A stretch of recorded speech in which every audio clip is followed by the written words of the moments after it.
Hi guys, welcome to another episode of the Final Whistle. We're back again. New season is back. The fans are back, and so are we. We got a big group today. We got Bobby back again, talking all things Spurs, all things Harry Kane. And Derek is all smiles because Chelsea just got a 2-0 lead against a 2-0 win against an Arsenal team. I'm surprised Saga made it today after they tied, but it would probably been a better episode last week when they put in 6, and Ibn is always back to tell us why Chelsea's going to win the World Cup. But you already know, man, the best team in the world. But before we start, I think before we get into the season, Messi was probably the biggest talking point in the season. I mean, and then that situation has passed, so we're going to skip over that. Let's talk about this Harry Kane saga that's going on.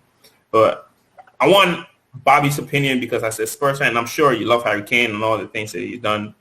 I don't know where you sit when it comes to what, one, Harry Kane needs to do, what Spurs needs to do, and how you think him missing there's been practices that he missed. He didn't show up on time, but then he says he was supposed to come in the day that he showed up. I don't know who's telling the truth, but Bobby, just give me your reaction on what is going on at Spurs camp and your thoughts on Harry Kane.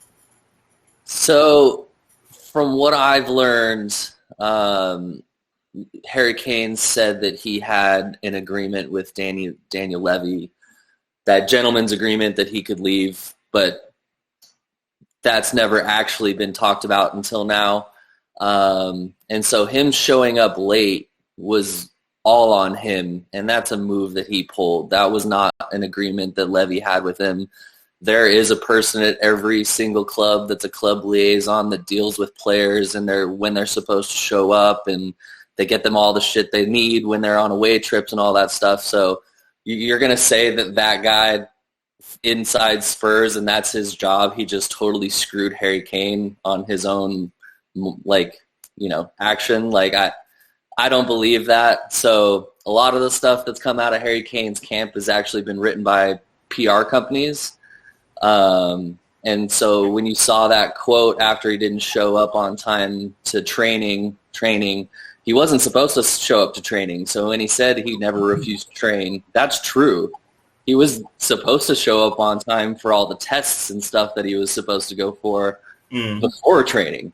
So that's a lot of clever PR-ness from Harry Kane and his brother. And so that's been really frustrating because I find the fact that he's been doing all of that really disrespectful because he's the England captain.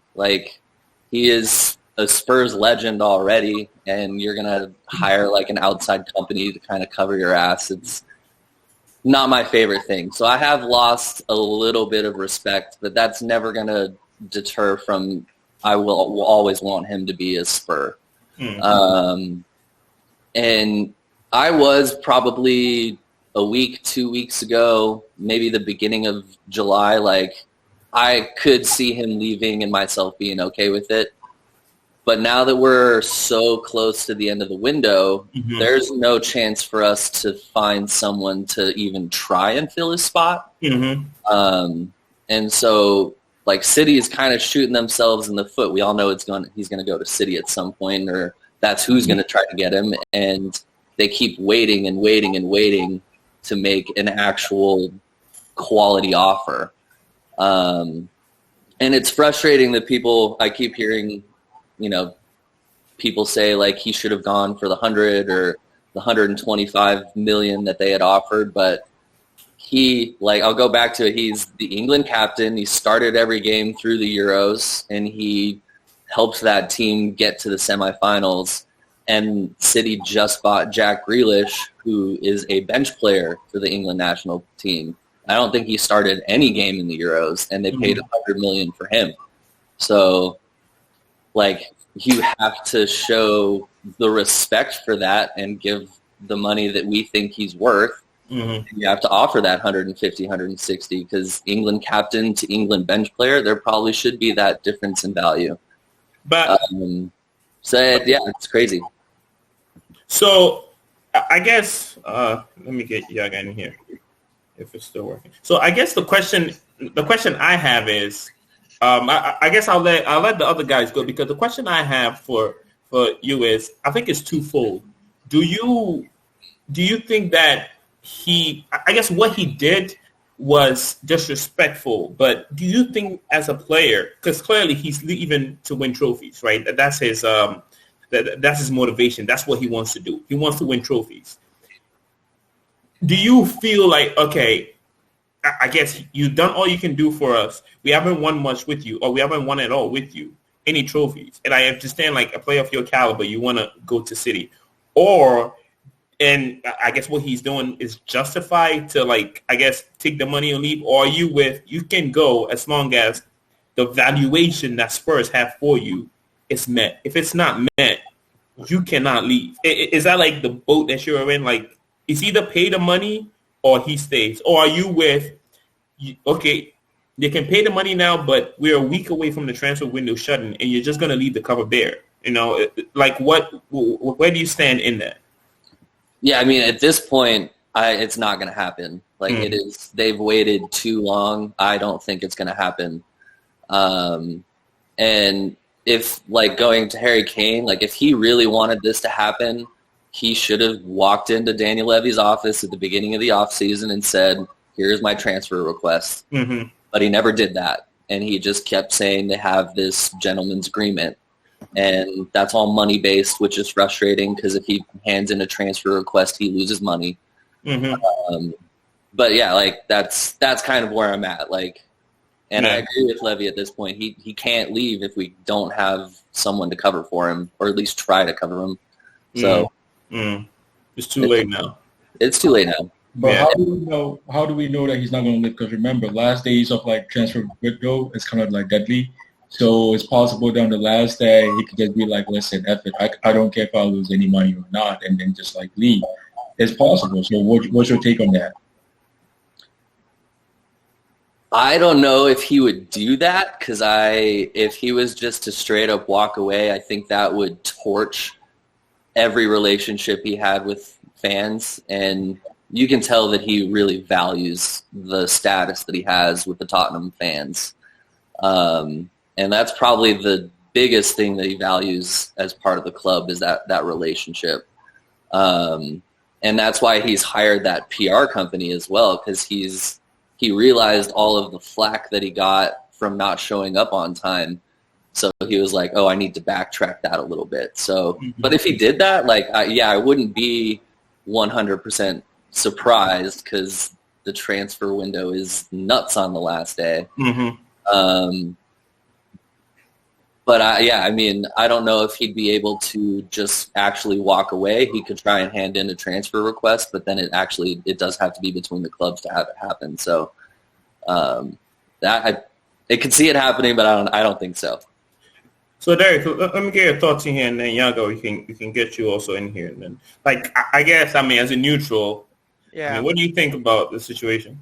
No, I mean, those are great perspectives that Bobby was highlighting. For me, I look at this from 2 points of view, from the club's point of view and then from Harry Kane's point of view, right? So if we look at the history of Spurs and everything else they've been doing over the last, 5-6 years, it's a team that's on the rise. It's a team that you can call the almost team. It's like they almost do it, but it never happens. They almost win the Champions League. It never happened. They almost won the league. It never happened. They almost won, was it the Carabao Cup? Yeah. The Carabao Cup last year, and then they didn't. This team is actually up to something in terms of the organization and as Tottenham Hotspurs, right? Because, with the stadium that they have built and everything else, that it's on the rise. They really want to do something with the team. Now, at the center of that is Harry Kane. He was the guy who came through the ranks, scoring goals, and he is like the face of the club, right? Now, with everything else they're doing, Harry Kane a few years ago signed a really long contract to act, which ends, is it in 3 years? I think he has 3 years on his contract right now. Mm-hmm. Proven to the Spurs team, right, and then the whole Spurs fans, everybody, that I want to be here and I enjoy being the face of Spurs, right? Now, one thing that's really interesting that I think actually builds into this whole story is when Jose Mourinho came, within the last season, he actually made Harry Kane know that, hey, I am going to make you the star. Like, you are the star, but I'm even going to make you a real star. Like, you're going to be like a Ronaldo, or you're going to be like a Messi on this team. That's what he felt like. Now, with everything else, which I'm not going to go into the details of what happened to that relationship and everything else that happened with that team with Jose Mourinho, if I am Kane, I'm sitting at the back, I feel like, wow, I have committed myself to this team and wanted to make things happen. And they're moving me through swings of Pochettino that I was very committed to. He getting sacked. A new manager comes in, Mourinho, who says he's going to make a star out of me, and I really didn't see what happened there. And I see that, hey, if I continue with this team, I don't think I can buy enough time to actually be able to make anything of my career in terms of winning something, or is it a world best or whatever that looks like. I probably don't have the time to actually get that done based on the trajectory that the team is taking.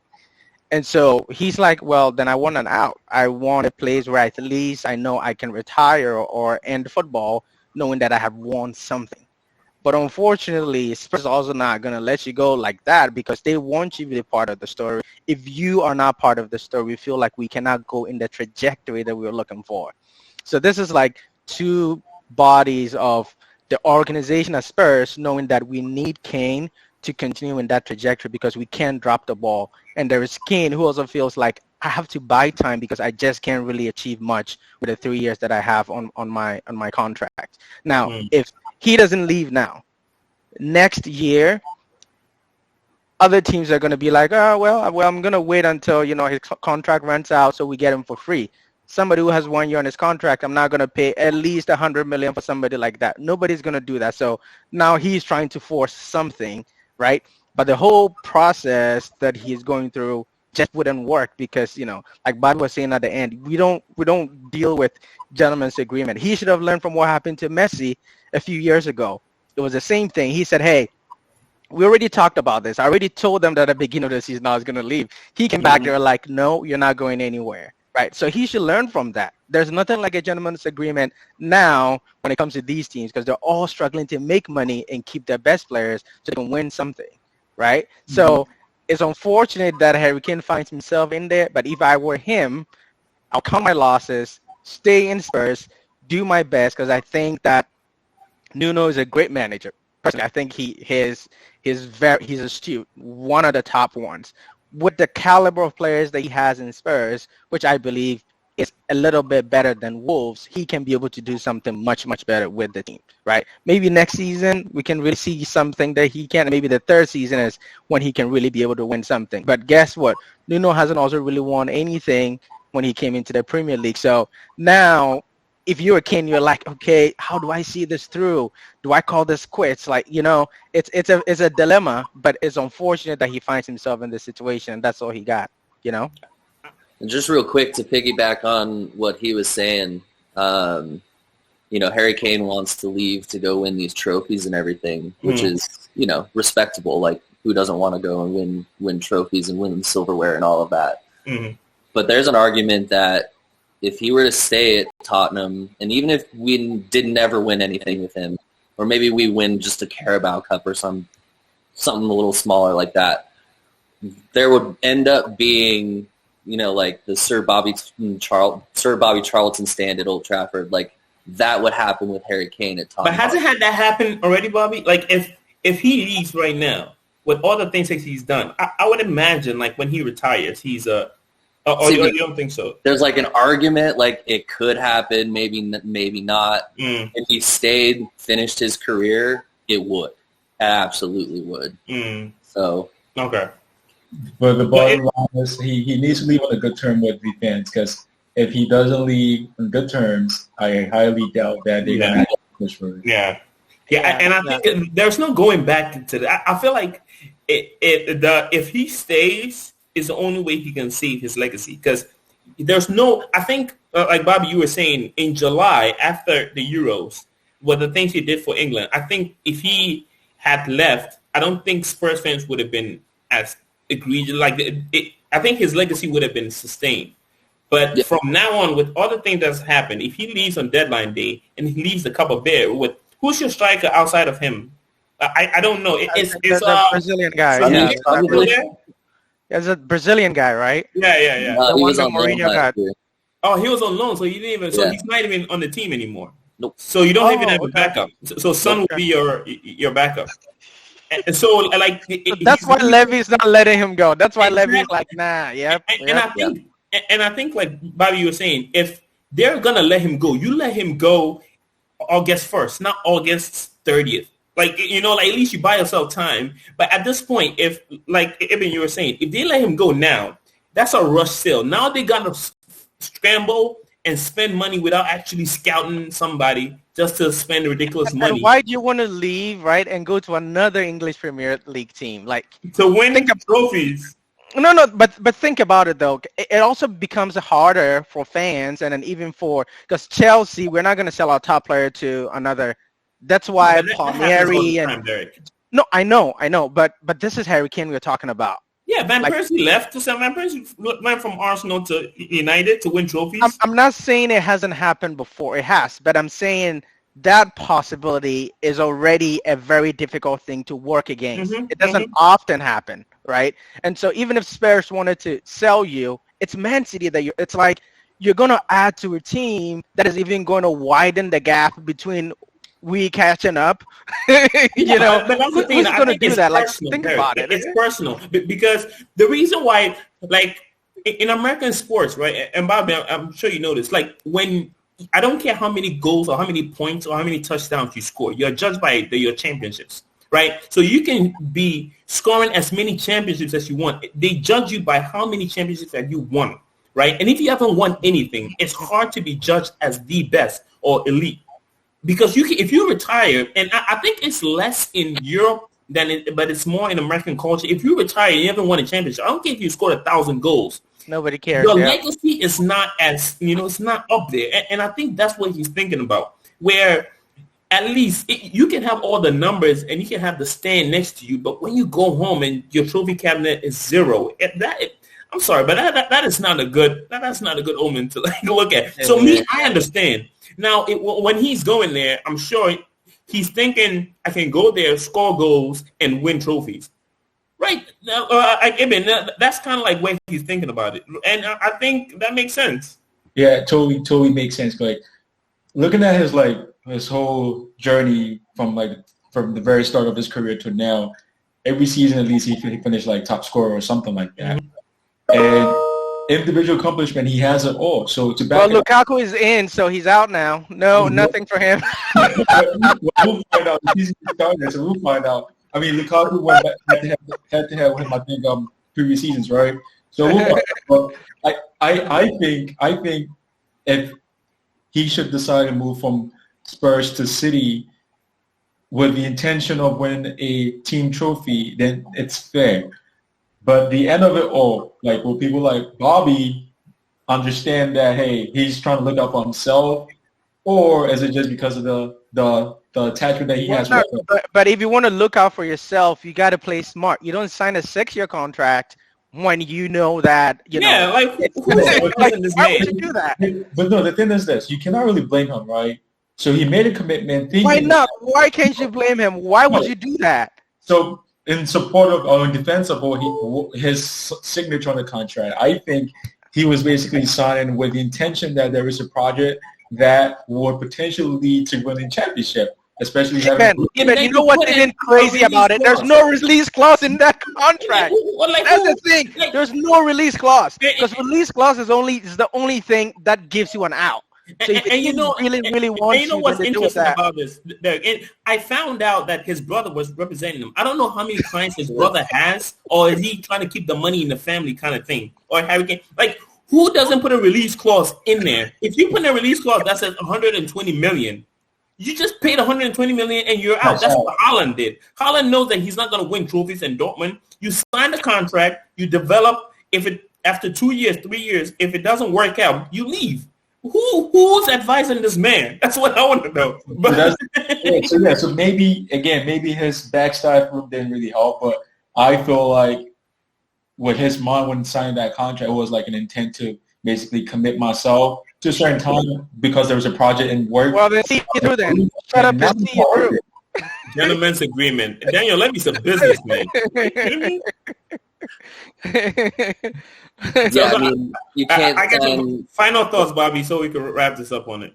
I mean, I agree. Like, you can't sign a 6-year contract and then when it's not going your way, like, oh, I want to cry baby out. Like, put your release clause in there or sign a lesser amount of a contract. Like, yeah. Everybody was shocked when he signed that 6-year contract. I was like, wow, 6 years. You really want to? But I mean, his brother is representing him, so I guess I don't know what school he went to. What man? What's management? Well, his brother's been a Tottenham fan his whole life. Like, see, so he set him up. This was a set-up job. It's your own family, bro. You can have the same argument about Messi because his dad's his agent. Yeah. So, like, having a family member as his agent might be over. Sorry? Isn't Pulisic on a 6-year contract too? Yeah, but that's different. Like and his is going to end when he still would have a lot of playing time ahead of him. Exactly. That's when you sign a 6-year contract. Yeah. Not when you're 33 or 34. Yeah. No, don't do that, bro. Idea, I don't know, but I mean, I guess to wrap this up, Bobby, on September 1st, where do you think he's going to be? I think he's going to be a Spurs player. But it's going to suck because, what's going to happen in January is everybody's going to come back around with the rumors that he's going to leave. Mm-hmm. City's going to make more attempts. If it doesn't happen in January, it's going to happen next summer. So we'll be in January, so we're going to keep talking about it. Actually, again, in January, where is he going to be? But Derek, do you agree? Do you think he's not going to go? You think he's staying in Spurs? Oh, he's staying. He's staying for sure. If I were him, I'll keep my head down, just do my job. I'm not leaving. Evan, what do you think? I totally agree with what they're saying. I mean, at this point, it doesn't make any sense. Like, if you want to commit your loyalty to the fans, I mean, you've been given a press conference saying that you owe much to the fan base, blah blah blah. Do not leave on a bad note. So I think he's going to stay and probably wait till winter transfer or next summer transfer. Yeah, at this point, I was so sure he was going to leave. I think by the end of the Euros, I thought this was done. But I think City does not want to pay 150. I was fasting and praying that he doesn't leave. No. You know why? Because you can't add him to a City team. No way. Yeah. That was going to be something else. So I'm glad. I know you.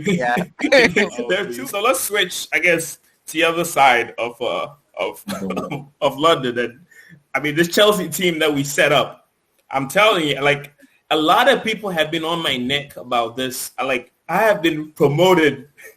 I've been promoted Lukaku like he's the next coming of Christ, right? And every time I post something, people are on my DMs. I think, and I'm so sure about. There are some things that I'm very sure about. I think this guy is gonna hit the ground running like he did today. I think he's good. I personally think he's the best striker in the league because of the amount of things that he can do. I mean, you can disagree on what you're not, and I think he is the guy that we need to move Chelsea forward. When we signed him, and he is the only, because we made all these signings last year where we plugged all these holes and got experience in the back line and midfielders that can do a lot of things, but we weren't scoring enough goals. Now that we have a striker that I'm watching his interviews and he's a different player. His mindset is different. His body is different. Everything that he talked, he's not the player that United signed a couple years ago, right? And he was talking about the things that he learned by being with Conte and all that stuff. That makes me think that when he was at United, I don't think he really respected Ole as a manager like that. And I think that's where his consistency and his form dipped. But when he went to a real coach with Conte and he taught him a lot of things, this dude's a different beast. And for me, personally, I think he's the best striker in the league, and I think he's the guy that is going to take Chelsea forward. This team has no excuses anymore because the amount of depth that we had on the bench against Spurs today was ridiculous, right? And all these players that can come on and change the game, and we are up there with the best in the league and in Europe in terms of depth squad and quality of players and all that stuff. So I guess I'll throw it to you, Eben. What do you think about the business that we've done this summer and the squad overall that we have? Because, I mean, it's hard to point out a position that is a weakness because defensively, we know like Tuchel knows how to put his players in the right position to defend the right way. And midfield-wise, I mean, the wingers, we have abundance of them. Like, you can swap and change where it's Like average Mariah. Mount, or now that Vernon's a winger full-time now, seems like then Pulisic can come in, then Hudson-Odoi can come in, left back is Chilwell. Like, the players that we have, we should challenge for the title. And then the striker that we've just signed in Lukaku, I think that we're going to have a huge chance of winning this league. What do you think, Evan? I totally agree with you on this. I also believe that, it takes time to build an elite team. You know how we've been through like the whole recession period where we lack a top striker up front post Diego Costa, and now finding someone that is one of us went away and now is back home. And I feel like the passion that he has for the team alone speaks for itself. Like looking at his presence again today on the field against Arsenal, you could tell like this guy's really committed, like very like much more of like a leader, like just like direct giving like commands here and there and taking ownership for everything that's going on. And this is the moment that I feel very, very proud to be a Chelsea fan, because now I'm not really worried about, oh, we don't have leaders in the team. We do have leaders in every corner, every side of the field that you go on the field. In terms of business, I applaud the board again. Like always, are doing wonders. Always coming up with the clutch move, and I think this wouldn't be a sign to regret. I think over the course of time, maybe we would be getting better exposure, better deals out of this. Because thinking about the loanees that actually went out, and also like the players that we sold to actually purchase Lukaku into the team alone, like you could tell like Chelsea's up to something. And I wouldn't be surprised if Chelsea pull up another move this winter with something that we all not even expecting. Like, and there's going to be help bridge the gap, or it's like seal out a hole in the team that we don't even know about. And again, it's too early to predict as to like what are some of our loopholes currently in the team or at the season. So let's just wait for the season to progress and then probably say, okay, might need this player or we might not need this player. But I think so far so good. We're in a good shape. With Lukaku, I think we're potentially going to win the league this year. I mean, there's a Kunde. I think he's probably the only guy that we've been linked with. But the way that Trevor Chalobah has come off, I don't know if we need him.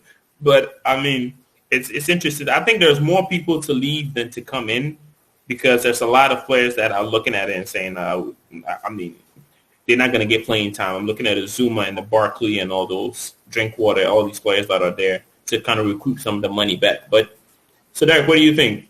We look good today, and then I think the team is set up well.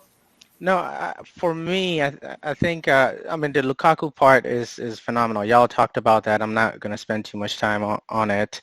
I personally haven't listened to this much, interviews about Lukaku and him coming to Chelsea for any player than now. It's like I actually got to understand where his mindset is at and where he's sitting right now mentally and what he wants to do. And I was like, wow, I have not seen any player talk about himself like that, awareness of where he is at mentally and what he's able to do. It's phenomenal to just listen to him and have him talk about it. And anytime he talks about it, he'll end up saying, but, I'll let my work on the field speak for itself.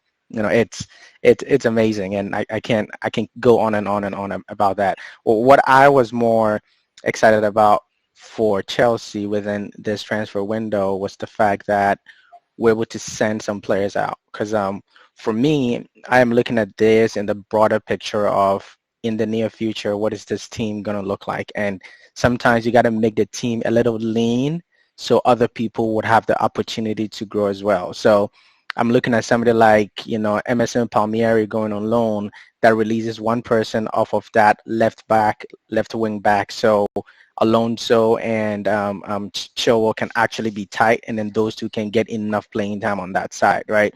If you look at other players like Tammy also leaving, okay, now it becomes a little leaner. Giroud leaving becomes leaner for other people to actually get the opportunity. People like Pulisic and to also get the time to play. So he actually also show what he can do. So those are some of the things that I personally am excited about, because it's gotten leaner, and now people can get a chance to really, delve deeper and then kind of, put themselves to work. The part of the field that I think that we should start to think about it more seriously is our center mid. So we have Jorginho, we have Kante, and then we have Kovacic. Anybody else who can play in that position, I don't think is good enough, in my opinion, on the Chelsea team. Or it's just a square plug in a round hole in the way Wait, that it's set up. so you're saying that there isn't any other midfielders outside of the three? I don't. Apart from those three and the position, so with the 3-4-3 we're playing now, Mhm. Kovacic, Kante, and then Jorginho, anybody else who plays in that center too isn't good enough for me of all the games that I have seen. Oh, so Even if they try really hard. So you're saying Go ahead. you're saying Loftus-Cheek and Drinkwater or like Anybody else. Yeah, Okay. anybody else is not Okay. has not just been good enough for me. So Okay. if you're thinking futuristically, we don't have a future beyond these three. And we got to start to I see what you mean. think about people who can play in these two positions, right?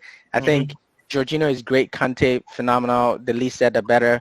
Kovacic also doing a really great job. Everybody else, it's really hard to see their impact whenever they're there. I know people can talk about Jorginho in certain forms, but I think he is a caliber of his own and he has his own strengths and what he does. So I think that, if I were somebody like, Loftus-Cheek, who I believe is actually going to stay this season, like this is your time to also show that you can be the man with all of these players getting older and also, create some competition for them within those two, right? Because Kante is almost 30 and, another couple of seasons, maybe we'll start to play him just half of the time or something like that. I don't know. No, Kante, do you think Kante will slow down? Are you crazy? This guy gonna be 40. Come on, Derek. I don't agree. Use like Jorginho or something. but whatever the case is, I'm just looking at age as a number, but we all agree that guy can go way beyond his age, that for sure. Yeah. So I think we need to start to think about somebody in world football who is talented enough to add to that, crop of players within those two positions. No, I was saying like you guys have gotten a lot of signings in. I mean, not a lot of signings, but some big time players. I mean, Sancho and Varane are. These are elite players that you added. Top quality players. There's no doubt. Like when it comes to the back line, it's as solid as it gets with a combination of those two. What are your expectations this season going forward with those two coming in? And because this United team has plugged a lot of holes that they had. Yeah, at this point, Ole has no, complaints at this point. This is Ole's team, okay? Because if you look at it from what Wan-Bissaka, Maguire, Varane, he's not being played today, but so now the three when it comes to your center backs, the two pairings are your signings. Wan-Bissaka is your signing. You signed Bruno. You've now signed Sancho. You have Greenwood in your team. You brought him into the team. You know what I'm trying to say? Most of the players are his players. So this is Cavani was the other guy. Is it Cavani? Yeah, Cavani. Yeah, but he didn't play today. But of course, that's what I'm saying. Van der Beek, all these players in this team now is Ole's team. These are his signings. So I don't expect any excuses at this point. Like, okay, we still building the team. This is your team now. So it's up to him and it's up to the players to actually do better this season. Now, what is better? Because I don't know. Last season, a lot of people are saying, "Oh, it was a good season." I don't think so because the United I know is supposed to be winning trophies. Second is nothing to me. Going to finals is nothing to me as a United fan, right? So if I'm saying he's supposed to do better, he's supposed to win a trophy this season. And I'm not talking about a cowboy cap. I'm talking about the big ones. Do I see it happening? No, I don't because I think this season Chelsea is going to be a force to reckon with. Aside that, I really don't think it will be that difficult. Aside Chelsea, I don't think the other teams I don't think we follow the other teams, to be honest with you. But I think Chelsea is really up there. So if we can actually match Chelsea a little bit, we should be able to win something. That's what I think. If he goes topless again, I think he should be out of the ball. No. I'm not. Listen, I'm not pissed about anything. I watched the game today. It was a good game and everything. But listen, this is your team. No, listen. This is his team, right? I'm not even trying to be funny. This is Ole's team. So now I don't want to hear excuses. You've been in the helm for what, 3 years now, right? And everybody's talking about, oh, give him time. Now this is your team. You wanted Sancho, you wanted Varane, you signed Maguire, you signed Wan-Bissaka, all of these players. Cavani, you brought in Cavani, all these players. So this is your team. I don't want to hear the excuses now. Come on, the excuses is just too much. So the same way I feel like they treated Mourinho, right? We wanted more players, but then he didn't even get that, right? And the same way they treated David Moyes and treated Van Gaal, which I actually believe Solskjaer, Ole have been better than these managers. That's what I think. Mourinho, I'll say not really, because Mourinho wanted something, right? So aside Moyes and Van Gaal, I think Ole has been, he's been a good coach. Now I know the direction United is heading towards, but I don't want to hear excuses at this point. He has to win something this season. And I'm not talking about Carabao Cup, because I'm not even used to winning that trophy. You know what I'm trying to say? I want the big trophies. If he doesn't do that, I have a question for you. Sure. So years, up until now, Manchester United coaches, or even the board in general, have said that we've been building post Alex Ferguson. I want to ask you, do you think you're there now, or that process continues? No, we're not there. We're not there yet. Listen. Again, I'll go back to the point. He has about 7 players in his team that he signed, right? So I don't think there should be any excuses.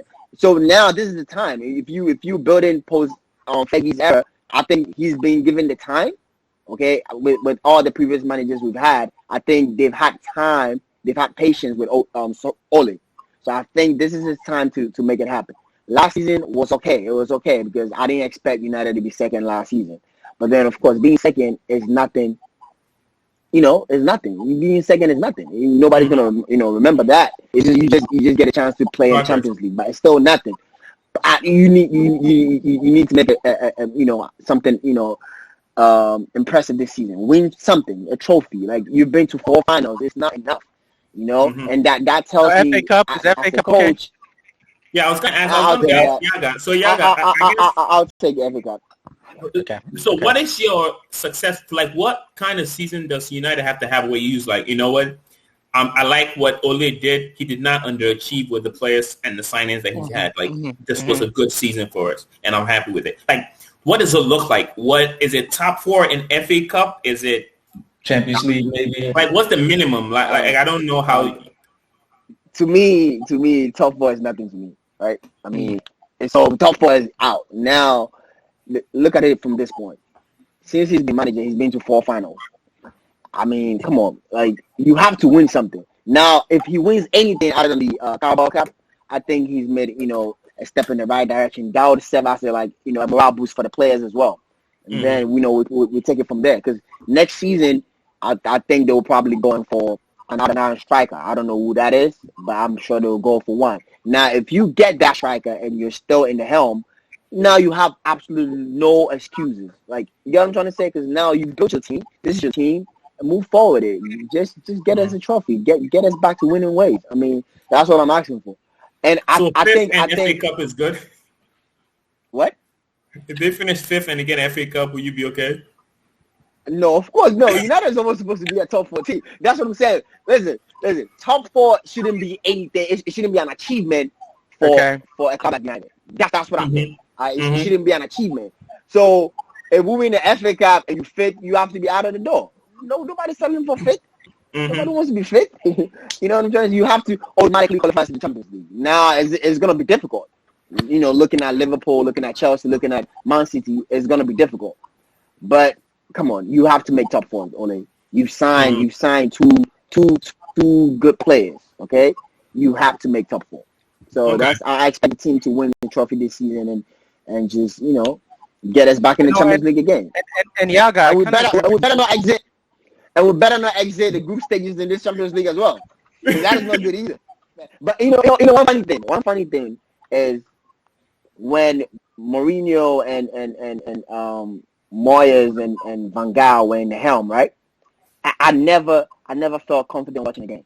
With Ole, I feel confident watching the game. I feel like, okay, if we've been go down, we can make something happen. Yep, And that's what I like about this team. Right? Right. Back then, oh my God, I couldn't even watch any game. But like today's game, for instance, I just knew we weren't gonna lose, but I'm like, are we gonna win this game?